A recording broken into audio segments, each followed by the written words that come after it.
Hey, what's up everyone? My name's Alchemy. Welcome to the channel. Today, we're going to be covering this deck list profile that I have for a White Forest Azamina. There's no Fiendsmith. We are playing Toy Box, but we have a couple of other surprises that are locked into this deck as well. The reason why I play this, especially because it's a relatively new deck for me, is not to necessarily be meta, but for one, I enjoy the lore, and two, the coolest thing about this deck, in my opinion, is just the sheer diversity of combo lines that you can reach to and how much variety of boss monsters and inboards you can create depending on what it is that you get. This deck I pretty much play in Master Duel almost the exact same. There's a couple of differences, but yeah, it's kind of cool because it's something that you can, if you're a Master Duel player and you don't want to play EDO Pro or whatever, then you can build this and then practice in Master Duel while playing and blah, blah, blah. So anyways, yeah, my name's Alchemy, and I actually run a main channel for music production, YouTube/Alchemy. If you like music like this in the background, then check that out. That's what I do for my day job. But let's go ahead and jump into the White Forest Azamina deck profile. Monsters first, we've got 3 copies of Silvy. Now, Silvy to me is the most important normal summon, actually the most important summon that I want to try to get to, because this is a level 4 tuner. It helps you bridge to the Azamina Elzette, which kind of like is the biggest choke point of this deck for the combo lines that I'm trying to get to. But if you can get to it, your inboards are insane. Even if they stop 1 or 2 things, like you can end on, a Chaos Angel and a fusion summon. If you do really well, I play a Blazar line that you can end off with like Saint Azamina, Chaos Angel. I have a mathmech Sigma, but we're going to be replacing that with a Centurion synchro card and then a Cosmic Blazer, or some kind of combination of that. But anyways, yeah, this one, best card in the best normal summon in the game, or in the deck. So we are playing 3 copies of Elzette. I'm actually on the fence about this one, and it's ironic because this is actually one of the most expensive cards in this deck. But the thing is that you really want to see the Elzette Azamina more than you want to see this. And even though this is okay because you can, discard a spell and trap in order to get it back, the deck profile or the combinations that I play are not always the most conducive towards this in general. It can help you in some sticky situations, but I only play quite a handful of the sinful spoils, traps, and spells. And so I want to see and get to the Saint Azamina, because if I can do that, I generally have a monster inboard. But yeah, let's go with 2 diabells. I thought about playing 3. I'm actually thinking about playing 1. This is a great card, but what I would like to see more than anything is just get to the hallowed Azamina and then get as many sinful spoils cards as I can to try to get out that Saint Azamina, and we'll talk about why in just a second. Rucia the White Forest is another extremely important card. If you're going the lines that I do, it's really imperative that you get out of Silvy and then you get out of Rucia. One is because of the recursion that they have, because you can continue to use them essentially for, depending on how you synchro summon your lines, 4 bodies of level 4 tuners, which is kind of how we get into our crazy lines of Cosmic Blazer, Chaos Angel, and then like a Moa Regina with a Saint Azamina, or sometimes other stuff. If you're playing Master Duel, Baron de Fleur. But yeah. And the reason why I say that is because if you have a Queen Azamina and a Rucia in the White Forest or a Silvy, you've got your first level 12 synchro. And that's just a super easy way to just get this body out. If you kind of add that on top of playing something like Azamina Debtors or something, then the lines to get to this crazy inboard become a lot easier to work with. We are playing 1 Elzette Azamina. I'm actually thinking about a 2-2 ratio. I want to see this card more. It special summons itself for 1. It gives you 2 options to either synchro or search. And I say that it's not a tuner, but you can synchro a level 6 with this, or you can fusion summon. So if somebody debarriers you and they go, oh, I don't want you to synchro summon your rciela, you can just go into your fusion and vice versa. And there are other there are other synchro cards that you can work into in case if your line gets stopped. So for me personally, I don't know, I haven't tested it yet, but I'm on the fence about maybe setting this to 2. We are playing 1 Astellar. This is another normal summon. I get why people don't play it at 3 at the same time, it's not terrible, and I like having a little mini diabell in the deck just for the sake of having it. We do have 2 toy box monsters. We are playing 2 copies of Toy Box, as you'll see in a second, but this is such a great card. Both of these are great cards as extenders. You play the Toy Box, you get these down as spells and traps, and then when you start playing the White Force line, you destroy them, they special summon themselves back. You can bring back synchro monsters with them. You can special summon another normal level 4 tuner or something with Toy Soldier. It's pretty awesome. Yeah, this is...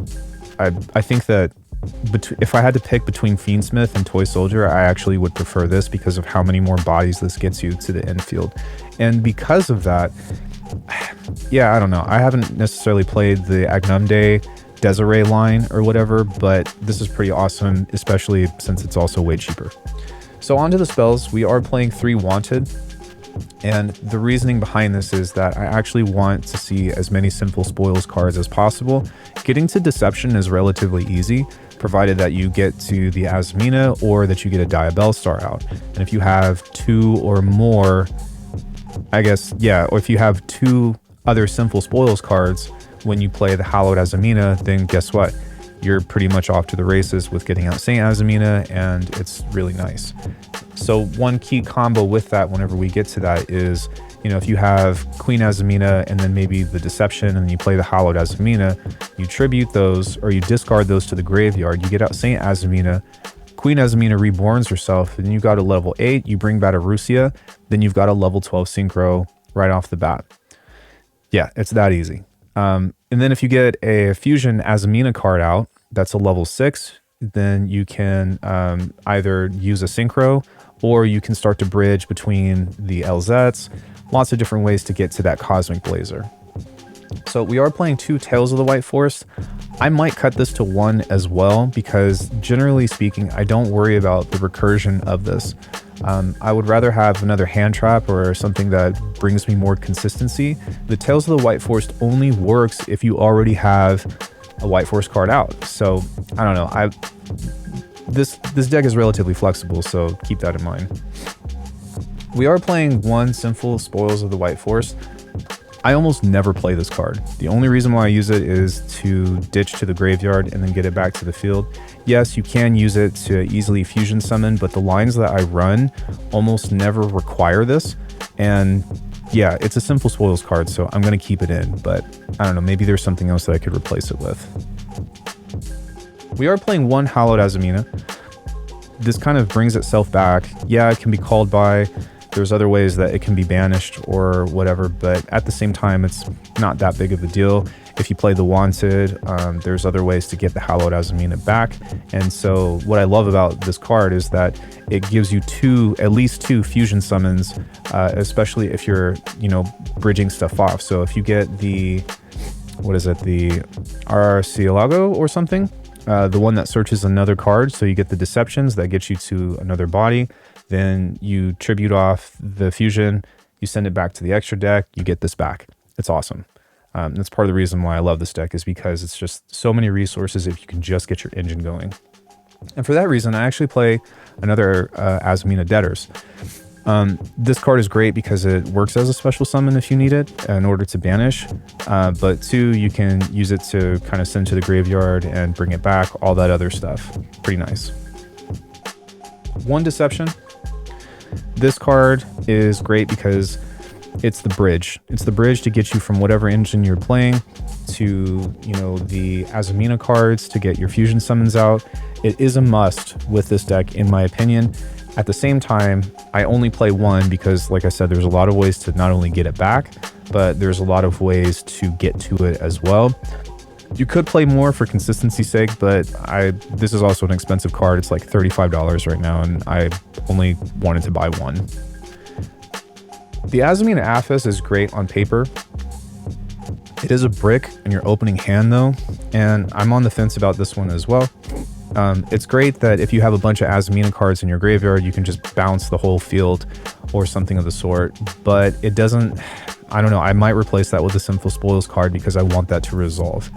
At the same time, you know, if you find yourself in a pickle and you've already gone through a couple of Azaminas, let's say you've got the Elzette in here, that's at least 1 bounce. Let's say you've got a couple of the fusions in the graveyard or on the field, that's another couple of bounces. So it has potential to be great. I just am on the fence about whether or not I want to play that in the next format. So we've got 2 toy box, which this is a little bit out of order, sorry. You could play 3 if you want to. I opt for 2 just because I'm playing a 40 card engine. And with that, this, as good as this card is, if for whatever reason your other 2, you know, toy soldier or toy tank gets stopped, then this kind of loses a lot of its recursion.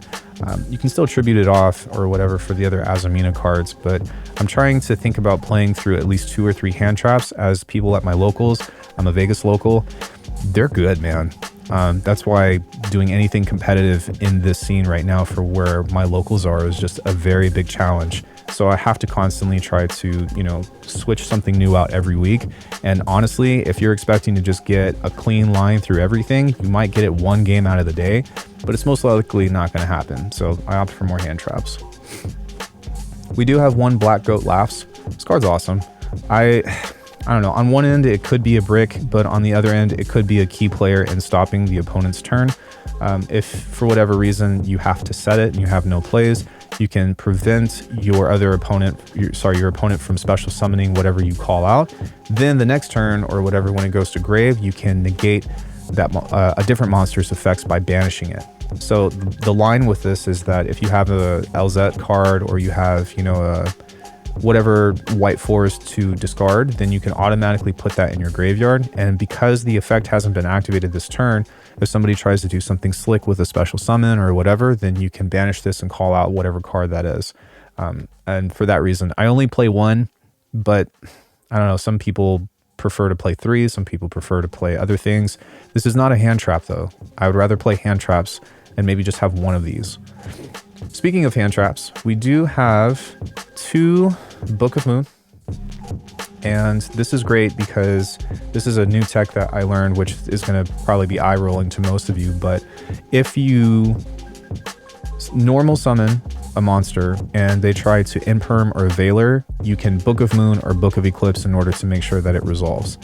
And not only that, you do get locked out of the synchro, but you don't get locked out of the fusion.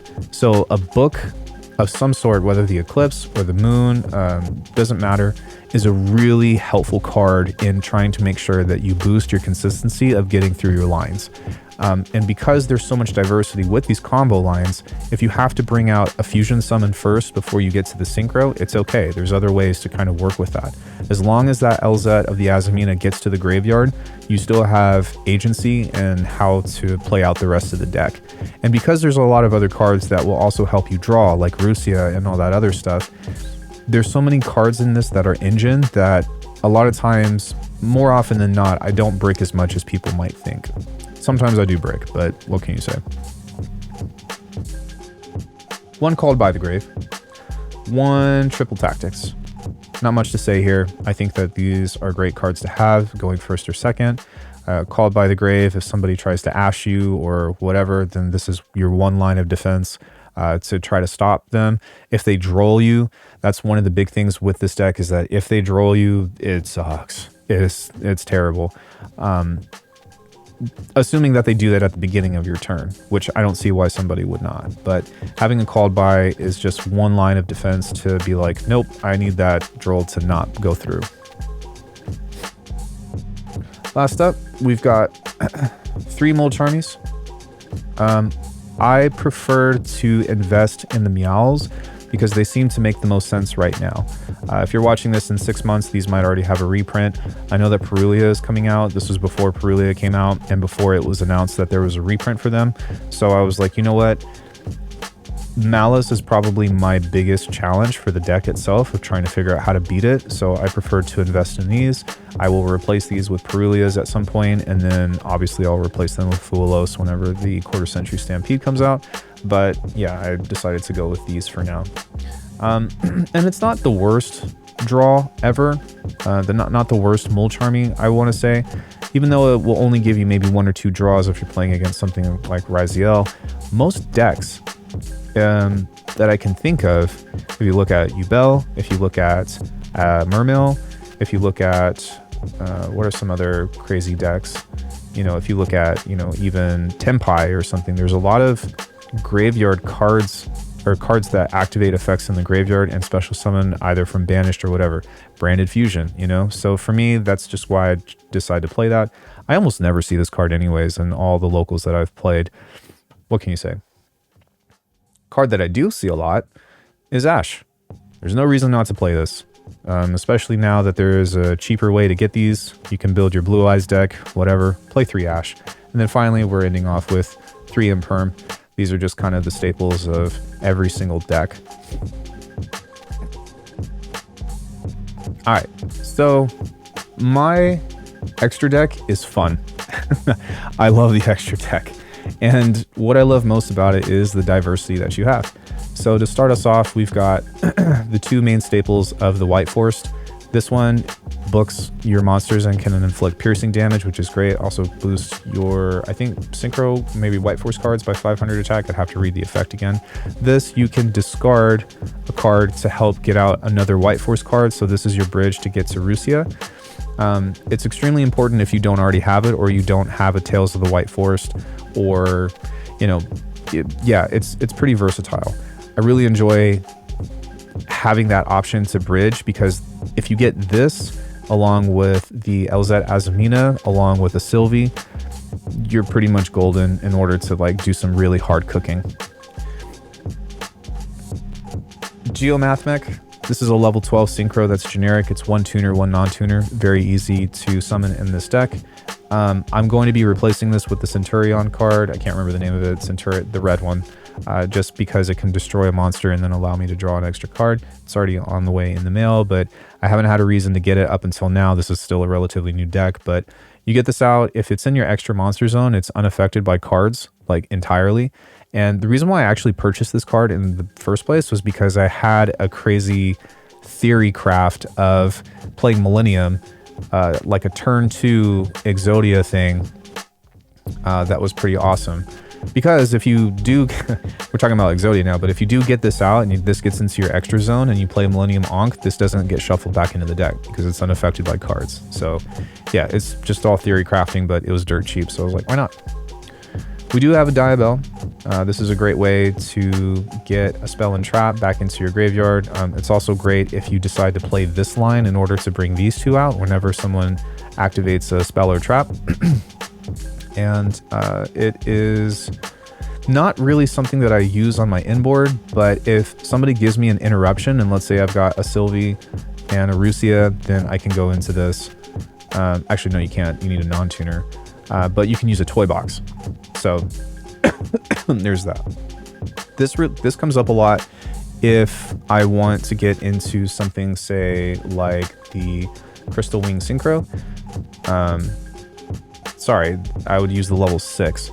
This almost never comes up, now that I think about it. But if you do have a Rucia or a Silveria, then you can use a level 2 along with one of those in order to get into Crystal Wing. This isn't ideal, but it is an option, and it's a great, you know, generic negate. Also, you know, attack booster, all that other stuff. An awesome beat stick. So this is an awesome like panic mode button. That's like a, hey, I didn't get to the Blazer, but this is almost just as good. 1 Chaos Angel.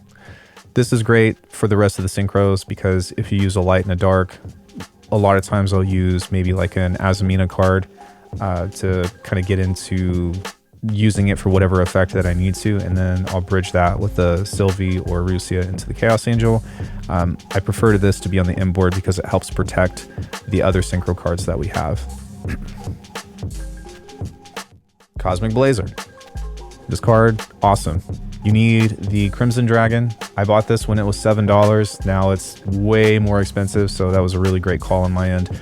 But long story short, like I said, you use either a synchro or you use the Queen Azamina along with the other tuners to get this out. And once you do that, you just swap it out for your Cosmic Blazer. And if you get this card out, it is very hard for your opponent to beat you.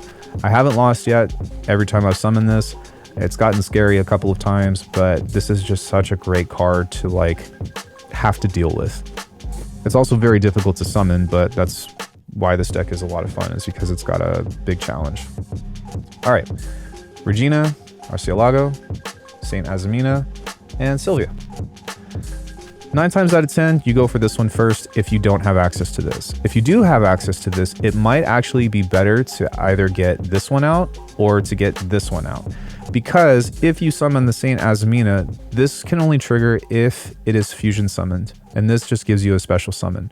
So a lot of times, depending on how you play your cards right or whatever, generally speaking, I almost never have this off the bat. I almost always have to build into getting the rest of the Sinful Spoils cards.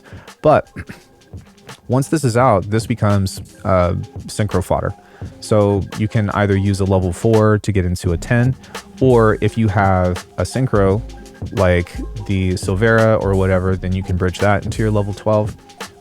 There's also other ways into it. If you have a Silvy and an Elzette, then you can also use that to bridge into your level 12. So there's a few different lines to get into that. And as you can tell, I'm really trying to get into making sure that those level 12 synchros resolve. The Regina is great. If you have a choice between one of these, just get this one, then special summon this one. If this is in the graveyard, then you can go for this one. But the destroys on this, the recursion that you have with the Regina, I think that this is a great card. I don't see it as much as I want to based off of the combo line, but I enjoy it a lot. It's really cool. I would highly recommend giving it a try, especially since it's not an expensive card. And then finally, we have the negate of the Silvia. Sometimes with the inboard, I might get into something kind of like this, to where I'll have this. I might not be able to get the Chaos Angel out, but it might be something kind of like that with a mathmech. So we might have something really interesting going on, or for whatever reason. But even if you can't get to the Chaos Angel, which to be honest with you, if you have this and you have a synchro in the graveyard, there's usually a way to do it. It's not the end of the world. You still have 2 negates, and then you also have a non-target, and then you have a card that's not affected by spells and trap, or affected by any cards, actually your cards as well, and then you'll have whatever spells and traps that you have going on. But yeah, that's pretty much the deck profile, and that's a really fun thing that I love to play. I recently took it to locals, and I did okay. YCS is here this weekend in Vegas, and that's kind of what inspired me to actually make this deck profile for YouTube anyways. But obviously this is pre-Alliance Insight, and part of the reason why I wanted to invest in this deck was because the Alliance Insight stuff looks crazy, and it looks like a lot of fun. I do have a rciela and Mitsurugi deck. I don't want to say that this is anti-meta, but it's very different, and it plays very different, and it's a lot more expressive. So let's go ahead and kick this off with the side deck now. I've got 1 triple thrust, 2 lightning storm, 3 Lancia. As you'll see, it's almost all malice hate. Cross out designator, ultimate slayer, and troll. This is all tentative to change, but my approach to this is malice hate. This is also malice hate. This is to help try to protect you from basically droll or any other hand trap while you're trying to let your cards resolve. And then we have 3 ultimate slayer to kind of bounce back any rciela cards. This deck is pretty, I want to say self-sufficient already, so you don't have to do crazy side-ins or whatever, but it really does make a difference whether or not you're going first or second. For example, if you're going if you're going first, then you might not want to have the mulcharmies in or something, you know? Or if you're going first, you might not want to have the lightning storms in. If you win your first game, then that's where you might be like, all right, well, now I need to start thinking about playing something to where they might already have a board and some negates set up. So siding is a very tricky thing, and I think that a lot of people don't talk about it as much as they should, because it's kind of like a make or break for how to play and how to win the round. You know, game 1, you get your full board out, whatever. All right, sick. Now their next goal is don't let them do that again. You know what I mean? So yeah. That's pretty much the deck profile, and that's kind of how I work. I guess one thing that I can kind of walk you through is a very quick combo of something of sorts, how to get to a crazy inboard. So let's just go ahead and pull out a single card, and we'll talk about what to do from there. My easiest, in my opinion, combo line is just with the Silvy. And we can kind of go from there, and I'll just leave this open as we search. So let's say you're going first. Let's say they don't have any hand traps in a perfect world. What we're going to do is we are going to normal Silvy, and then we'll activate the effect to search for a spell. That spell needs to be the Tales of the White Forest, so that way you can get into your Elzette Azamina. If you already have one of the other cards, then this just becomes bait. And that happens a lot. So sometimes I'll have an Elzette Azamina, or sometimes I'll already have a Rucia or something of the sort.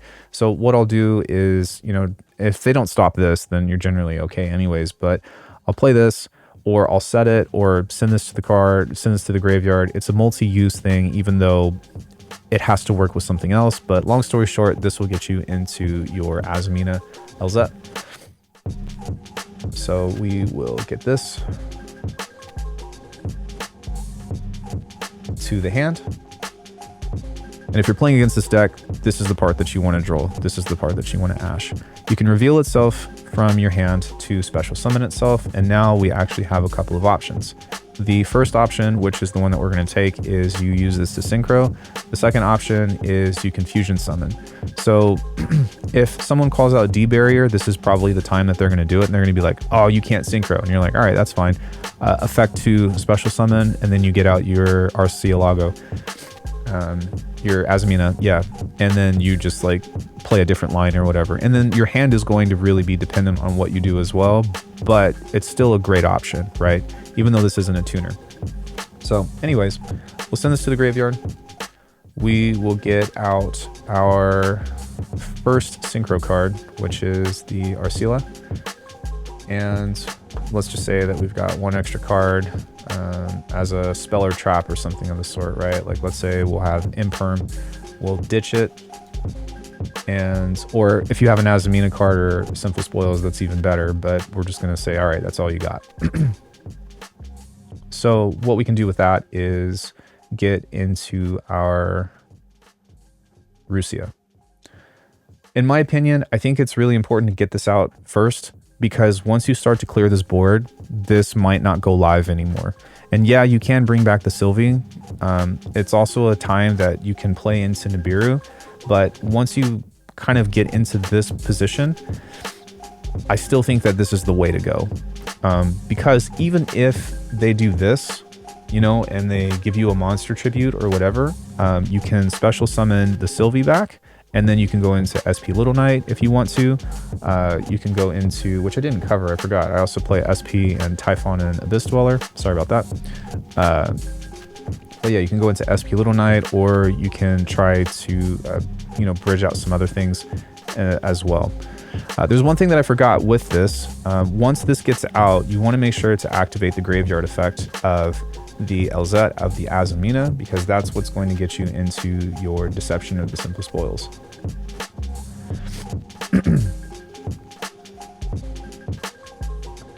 Once you have this and you play it, keep this on the field. You contribute this one if you really need to.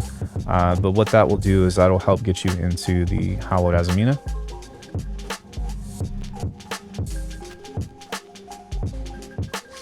And once you get into the hallowed Azamina, you play it, you go here, then that's when you get out your, depending on what you have. If you don't have anything else and you're doing a 1 card or 1.5 card combo, then you're most likely going to want to go for rciela. But as you can see, you can already get into your synchro here because this is a tuner. You can get into other stuff, but you're going to go activate effect, and then you are going to go into your next piece, which would be, in my opinion, I think that it would be important to get a Sinful Spoils card if you have it, because that'll help you bridge into the next thing. Sometimes I'll go for the Queen Azamina, depending on what I have, but what will happen is that you're going to end up getting the Hallowed Azamina back here in just a second. At this point in time, depending on what you have, it might be a good idea to go into your mathmech for 2 reasons. One is because you need this as a, you need this as a body that can put up some kind of defense, and this is where this is going to go. It's really important that this goes in the extra monster zone, so that way they can't do anything with it. But two, now that you have this in the graveyard and this in the graveyard, you can send both of them back to do two things. First one is you are going to send that back to get back your hallowed Azamina.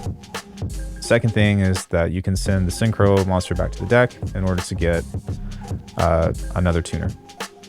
And once you have that, then you can get into playing the hallowed Azamina again. You will send this to the graveyard.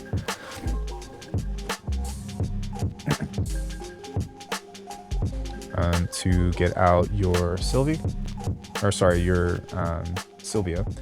And once you do that, then this can special summon itself back. And now that we have that, we actually have options to get into our level 12. So if we do that, we can go Cosmic Blazer.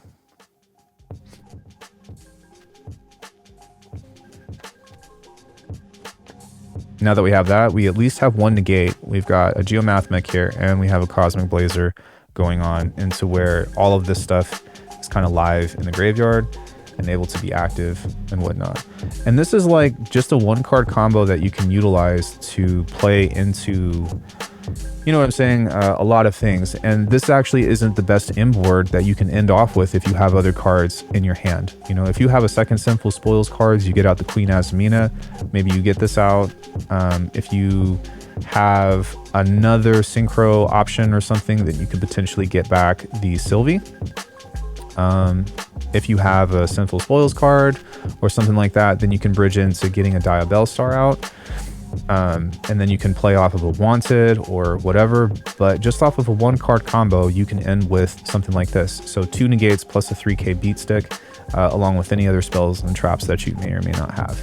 So yeah, this is just one example of the expression, and this is kind of why I like to play this deck. It can be stopped at a lot of places, but you know, what can you say? If for whatever reason you get something kind of like, you know, let's say you only get to here, and let's say you get here, right? So once this position happens, a lot of times this is going to be the key interaction that dictates where you go for the rest of your combo. This could also be replaced, like you might also have something, sorry, kind of like, hold on one second. Maybe with Astellar, you might have something maybe instead with Elzette, but just try to keep in mind that all of these things can kind of help bridge you into bigger beat sticks as well, you know? So let's just say that we've got this one. You go into your synchro, you know, they say, oh, you can't fusion summon because of whatever reason, you know, and you go into your rciela or your silveria, doesn't really matter.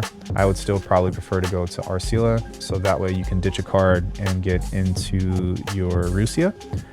But if you look here, that's at least Chaos Angel, right?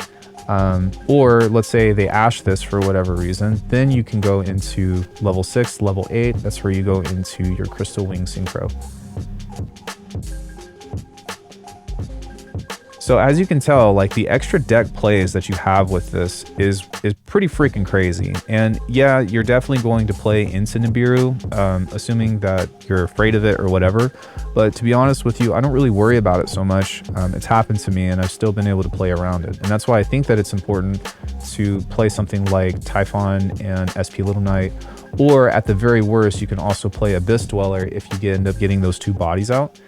So I don't know, let's say like, for whatever reason, that's what ends up happening. Or let's say you get this out and you know that, you know, you're going to be playing against a Fiendsmith deck or something, right?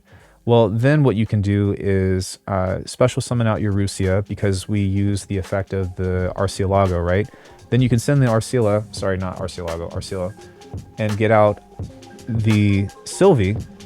And now you can use these 2 to make your Abyss Dweller.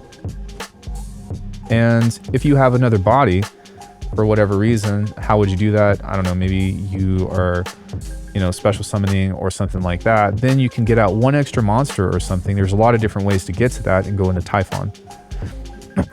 or, you know, you have a Typhon in your back pocket or whatever, you know, like you kind of have to measure the circumstances for what they are, because Typhon can be like your negate for your own cards. But if you're trying to push for game, you know, like let's say they've got one monster on the field, you know, they don't have this, you can go into SP Little Knight, get rid of a board. They have no cards on the field, then you can go into Typhon, you know, or something like that. By the way, if you do that with your SP, you don't want to banish a card, because then you can't attack directly. But you get what I'm saying? Like, there's certain things and considerations that you have to think about in order to... I just put these cards upside down. But there's certain things and considerations that you have to have depending on what the circumstance are. And that's why piloting this deck can be a really big challenge. But it's also very rewarding whenever you pull this off. Like yesterday, I got my full inboard of Saint Azamina, Regina, Mathmech, Cosmic Blazer. Then I had the Azamina aphes, and it was like, there's no way that you're, you know, getting out of this. And they had a full Blue Eyes board, and they conceded just because it was like, what are you going to do? So anyways, I had a great time explaining this deck to you and kind of what I do in a couple of different directions. Check out alchemy.com if you're interested in my music. Or, you know, come say hi. I stream Monday, Wednesday, Friday, and Saturday for music production and sound design. I know that this is a Yu-Gi-Oh channel, but yeah, I don't know. Maybe I'll make some Yu-Gi-Oh remixes or something. Anyway, I had a great time. Let me know what you think about this video. Let me know if you want to see my take on rciela and all the other stuff. And yeah, I appreciate it. Thanks so much, everybody. I'll see you later.